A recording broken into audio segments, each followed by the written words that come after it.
Los estoy saludando en esta ocasión en el nombre de nuestro Marya Yahshua Hamashiach. Bien, voy a comenzar a hablar sobre la parashá Noah o Noé, que se traduce al español como descanso. ¿Por qué descanso? Esta parashá trae dos relaciones a descanso, no al Shabbat, sino que a Noah o Noé le pusieron el nombre que indica descanso. ¿Por qué? Porque él iba a poner a descansar o él iba a dar descanso a la humanidad en una forma literal, que era que el hombre, después del pecado, comenzó a cultivar la tierra, pero lo hacía con las manos. El hombre, el inventor del arado, o del asadón, o de los instrumentos para labrar la tierra, fue Noah o Noé. Por eso su padre le puso: este nos hará descansar, este nos traerá descanso. Por eso cuando termina el diluvio, él dice que cultiva un viñedo. Para cultivar un viñedo se necesita herramientas para hacer poda y hacer los surcos y, en fin, todo ese parafernalia para hacer un viñedo. El otro descanso que le trajo a la tierra era que la causa del diluvio era por causa de la corrupción que había en toda la tierra. Y tenemos que analizar que cuando dice toda la tierra, es el área donde vivía la humanidad en aquel entonces. Y bien, eso es en el Oriente Próximo, en la parte que estaba concentrado, que la humanidad había comenzado a sobrevivir o a vivir en el planeta. Porque el diluvio lo llamamos universal. ¿Por qué lo llamamos universal? Porque toda la humanidad que vivía en ese entonces, en ese lugar, fue inundado por agua. Esa mera parte de lo que se llama hoy el Medio Oriente o Oriente Próximo, en todos esos lugares no quedó nadie por causa del castigo que el Eterno infringió a la humanidad por causa de su corrupción. Por eso dice que la tierra descansó. Y eso tiene que ver mucho con Romanos capítulo 8, verso 22. Porque sabemos que todas las criaturas gimen a una y aún están de parto hasta ahora. Y no solo ellas, mas también nosotros mismos, que tenemos las primicias del Espíritu.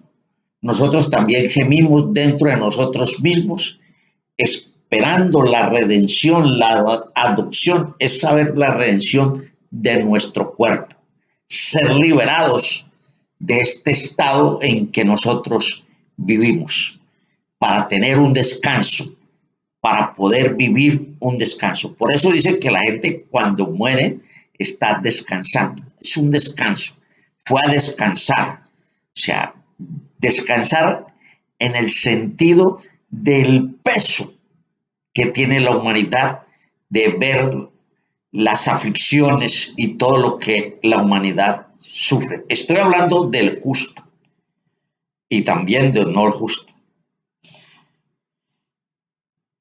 Porque en esperanza somos salvos, mas la esperanza que se ve no es esperanza, porque lo que alguno ve, ¿a qué esperarlo? Empero, si que no vemos, esperamos, por paciencia esperamos. Asimismo, también el Espíritu ayuda a nuestra flaqueza, porque ¿qué hemos de pedir como conviene?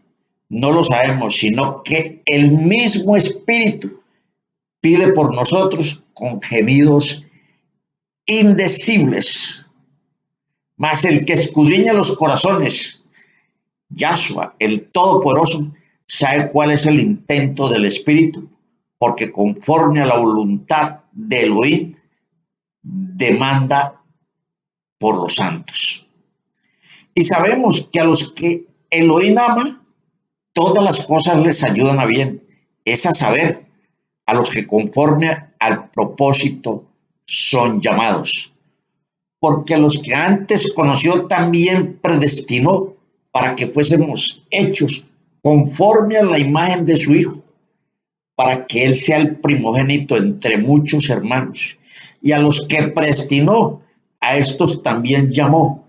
Y a los que llamó, a estos también justificó. Y a los que justificó, a estos también glorificó. Pues, ¿qué iremos a esto? Si Elohim por nosotros, ¿quién contra nosotros? El que aún a su propio Hijo no perdonó, antes le entregó por todos nosotros. ¿Cómo no nos dará también con él todas las cosas?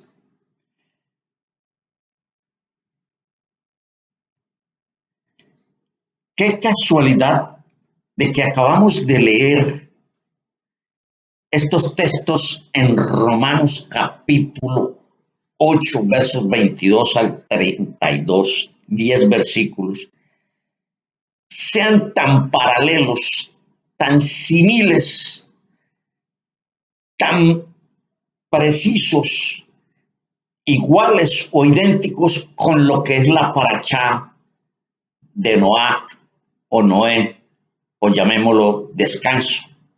Miremos estos dos versículos o tres, de los primeros tres versículos de la primera aliyá o de las 7 aliyot de la parachá Noá o Noé.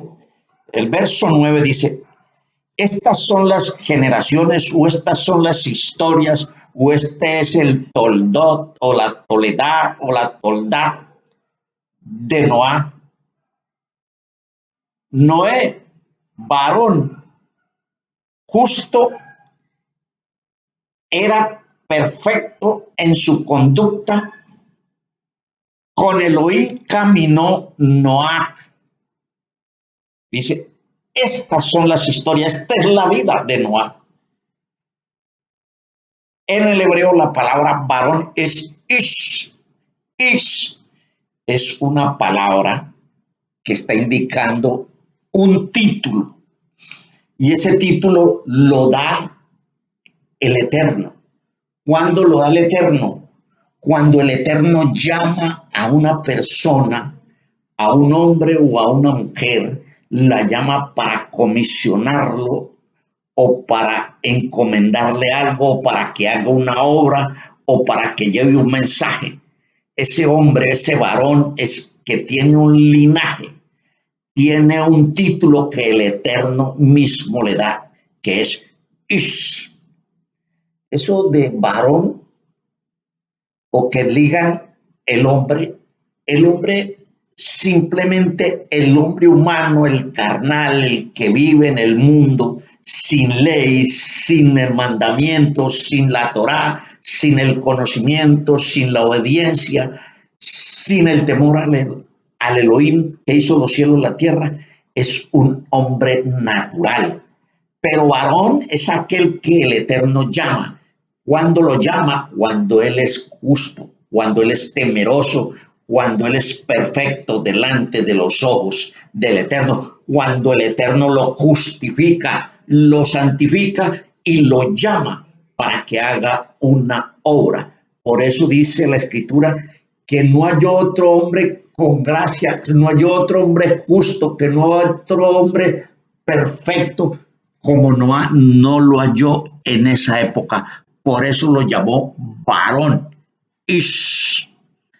Lo llamó para que hiciera el arca. Bendito sea el nombre de Yahshua Hamashiach. Es este título de varón, pero como algunas religiones cristianas le dicen a cualquiera varón de Dios, varón de Dios. No, cualquiera no es un varón de Dios. Cualquiera no es un varón de Elohim. Varón es aquel que anda bajo el temor de Elohim, aquel que obedece la Torah, aquel que obedece las escrituras, aquel que teme y tiembla ante la presencia del Eterno, aquel que ama a su prójimo, aquel que se cuida de hacer el mal. Ese es un Ish. Y esto es lo que dice la escritura en el verso 9. Noé o Noá, varón justo, era perfecto en su conducta. Con Elohim caminó Noá o Noé o descanso. Eso es el primer versículo. Y el segundo versículo dice, y engendró Noá o Noé 3 hijos, Sem, Can y Jafet. Esta historia de Noé comienza el Eterno haciendo un énfasis. Y dice, Noé engendró 3 hijos. En las religiones y en la Kabbalah, en el judaísmo, ellos hablan de que Noé maldijo a Canaán porque uno dice porque violó o se acostó con su mamá, otros dicen no, fue que castró a su papá porque tenía celos y como él era el menor no quería que tuvieran más hijos. Otros tienen otras narrativas muy aparte de lo que dice la escritura. Por eso estoy haciendo énfasis en demostrarle que la escritura dice, y engendró Noé 3 hijos, Sem, Can y Jafet. ¿Por qué especifica esto? Es muy claro. La escritura dice que todo negocio conste de 2 o 3 testigos. Y estos 3, Sem, Can y Jafet, fueron los testigos que proclamaron, que anunciaron, que contaron, que vivieron y fueron testigos del diluvio. Y ellos fueron los que llenaron la tierra después del diluvio. O sea, donde quiera que ella iba un familiar o un hijo de Can, de Seno, Jafet, contaban y decían, mi abuelo y mis padres estuvieron en el arca tanto tiempo y vieron el diluvio y vieron cómo la gente se murió y ellos ayudaron a construir el arca y ellos hicieron esto, aquello y lo otro y trataron de muchas maneras de convencer al mundo antediluviano que venía un diluvio. Y nosotros nos sentimos orgullosos que nuestros padres, por nuestro abuelo, hoy la humanidad existe. Eso es lo que el Eterno sabía, porque Él conoce todas las cosas desde el principio. Dice, ¿quién anuncia desde el principio lo que ha del fin? Yo, Yahweh, y yo mismo que hablo estaré presente. Yo soy el primero y el último. Él está diciendo en su palabra. Así que el Eterno sabía que no iban sino a 3 hijos. Ahora, ¿por qué ellos? Y más adelante miramos que para qué lado le tocó vivir a Jafet o a Jefet, y a él le tocó toda la costa del Mediterráneo, Turquía, todo lo del lado costero del Mediterráneo, todas esas tierras del Mediterráneo las tuvo que llenar Jefé o Jafet. Las tierras del lado de Misrayim o de África fueron los de Canaán. ¿Y quienes se quedaron en lo que se llama Oriente Medio o Oriente Próximo? Todos los que eran los hijos de Sem o Shem, o lo que llaman los semitas. Una cosa es ser semita y otra cosa es ser sionista. No podemos confundir el sionismo con el semitismo. Son totalmente opuestos, pero yo no voy a entrar en esa historia del sionismo y los semitas, porque eso es una clase que es totalmente aparte de lo que yo estoy dando con lo de Noah o Noé. Entonces, todo el Oriente Próximo era que se quedó la tierra de los semitas, de los hijos de Sem, que no fue uno solo, sino muchos. Y más adelante yo daré una clase de historia para tener en cuenta, porque sé que mucha gente la están engañando con el sionismo y el semitismo o los semitas.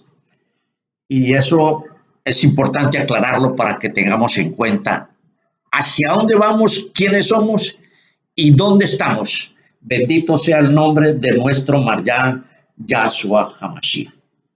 Bien, estos tres varones, estos tres hijos de Noah o Noé, que eran Sem, Cam y Jafet, son los testigos oculares, los testigos del diluvio, en los cuales ellos le enseñaron a sus hijos y a sus hijos y a sus hijos hasta que Moshe escribió todo esto que nosotros en parte sabemos y que otros escritores comenzaron a tergiversar y a añadir y a quitar de acuerdo a sus religiones, pero la historia es palpable de lo que sucedió y nadie lo ha podido negar.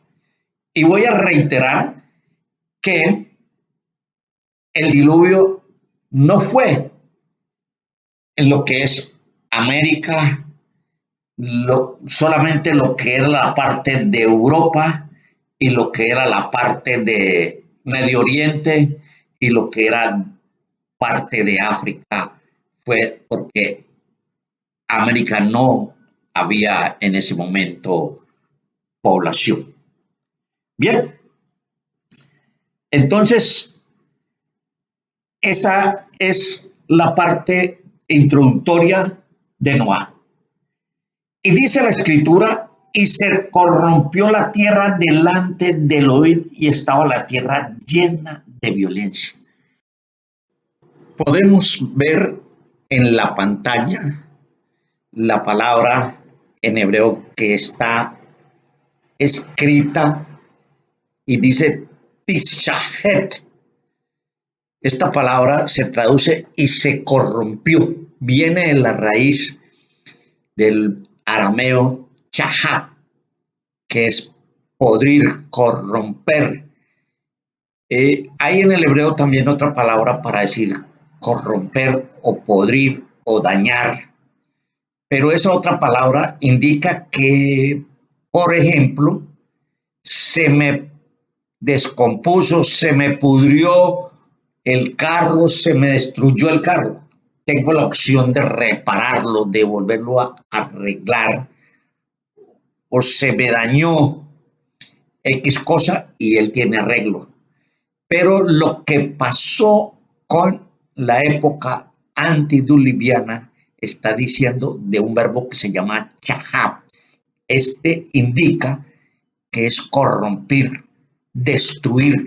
Quiere decir, como un ejemplo, cuando a alguien se le vinagra una sopa, un sancocho o una comida que ya no tiene arreglo, tiene que desecharla, tiene que botarla porque no hay forma de organizarla, no hay forma de corregirla, no hay forma de arreglarla, ya hay que desecharla del todo.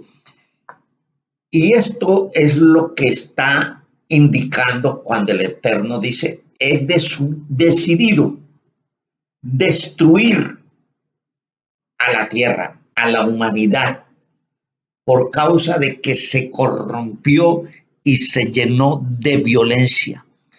Violencia puede ser que violaban todos los mandamientos, violaban todas las normas legales, toda la moral y la ética estaba totalmente destruida. No había forma de cómo volver a hacer que la moral y la ética volviera a su cauce. Era que no se podía. Igual va a suceder con este universo, con este planeta, con esta tierra, con esta humanidad al cabo de muchos años. Y esto ya va en proceso. Así que cuando dijo el Eterno, se corrompió, estaba hablando de que no había forma de cómo él o no había forma de cómo corregirse, que ya era imposible, ya llegó a su límite y no había forma sino de que viniera un Babul o un diluvio y arrasara con toda criatura viviente. Por eso el Eterno estaba hablando cuando estaba diciendo las escrituras y le habla a Noé, hazte un arca de madera de gofer.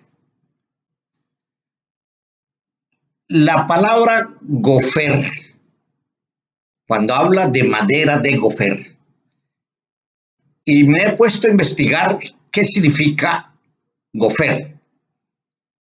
Resulta que muchos dicen que es de pino o es de cedro y no hay indicios que esté diciendo que sea de pino o de cedro o de madera, porque la palabra para cedro en hebreo no es gofer.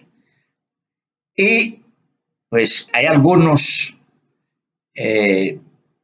investigadores que cuando se habla en arameo la palabra gofer está indicando que es una madera trabajada, especialmente labrada y escuadrada por todos sus cuatro lados, es totalmente la misma medida. O sea, un ejemplo, por las cuatro caras tiene, por decir, 4 pulgadas. En cada cara tiene lo mismo, 4 pulgadas. Te harás un arca, una teba. La palabra arca en el arameo es teba. Ahora no podemos confundir. El arca de la alianza tiene un nombre diferente en el arameo o en el hebreo a la teba.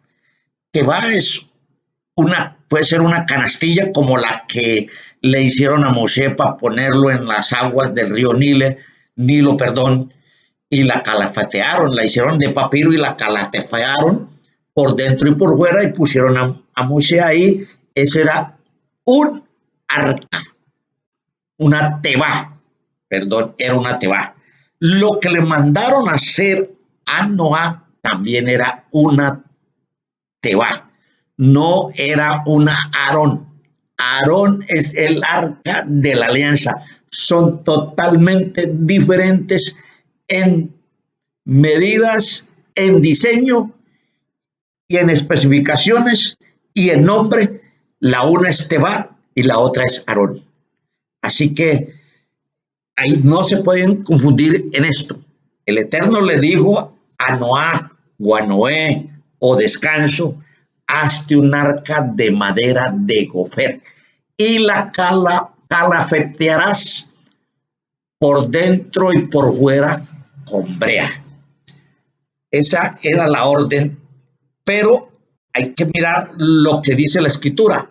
La Escritura, cuando le ordena, hazte un arca, en arameo le dice leja, te va, es lo que le está ordenando, leja te va. Esto te está indicando, primero te hace el arca internamente tú harás el arca en tu interior y después la diseñarás por fuera como la has construido por dentro, así la harás por fuera.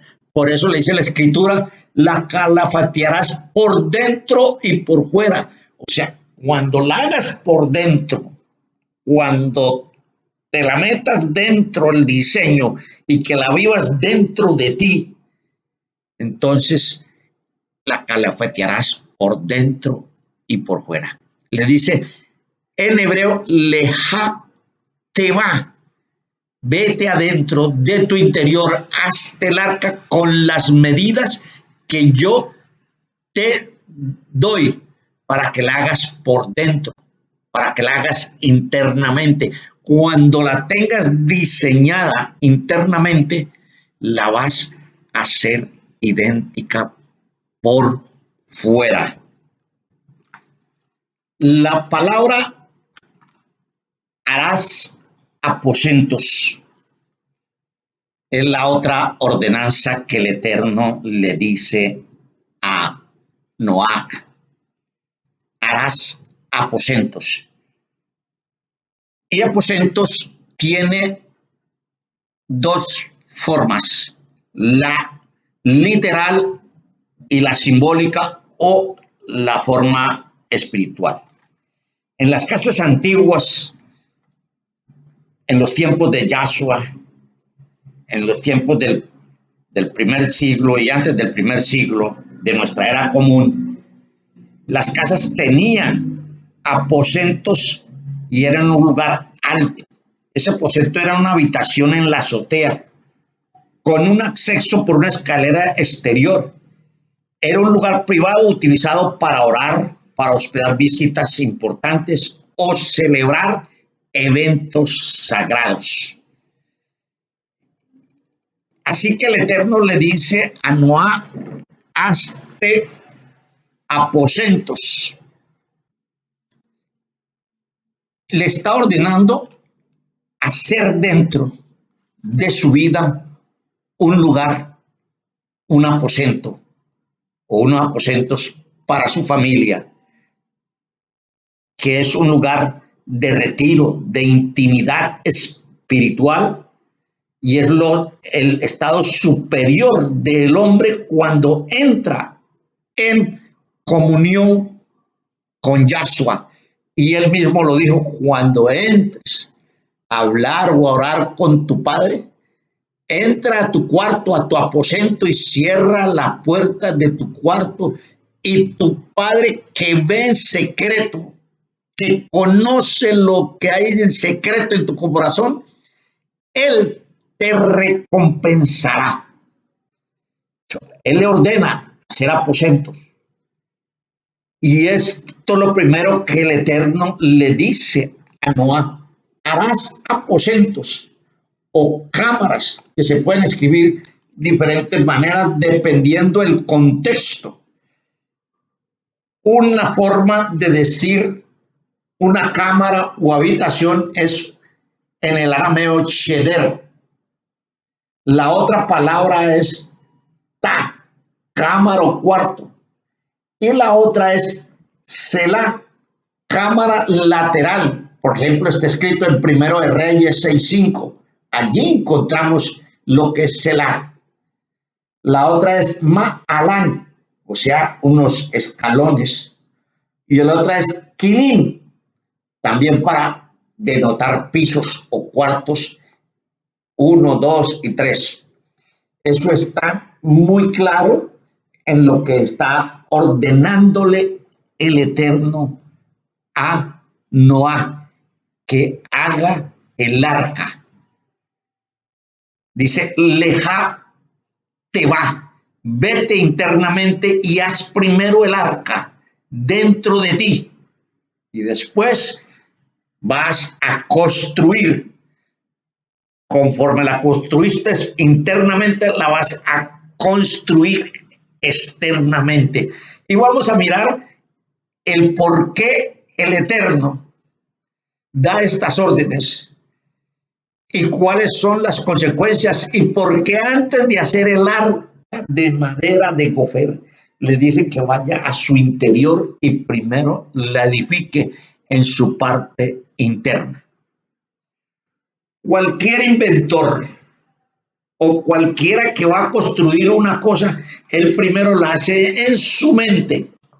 Si va a hacer un edificio, él en su mente toma sus medidas, hace los diseños, los dibujos y va haciendo todo y va corrigiendo mentalmente y va poniendo en su plano lo que va haciendo porque ya tiene unas medidas y tiene unas dimensiones y tiene unas estrategias y tienes unas capacidades de acuerdo a lo que has hecho en tu mente.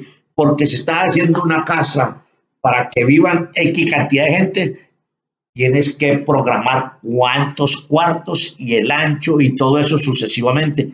Igual el que va a construir un barco, él tiene que saber cuánto va a cargar ese barco, la capacidad, la profundidad, la altura y todos los materiales para poder diseñar ese barco.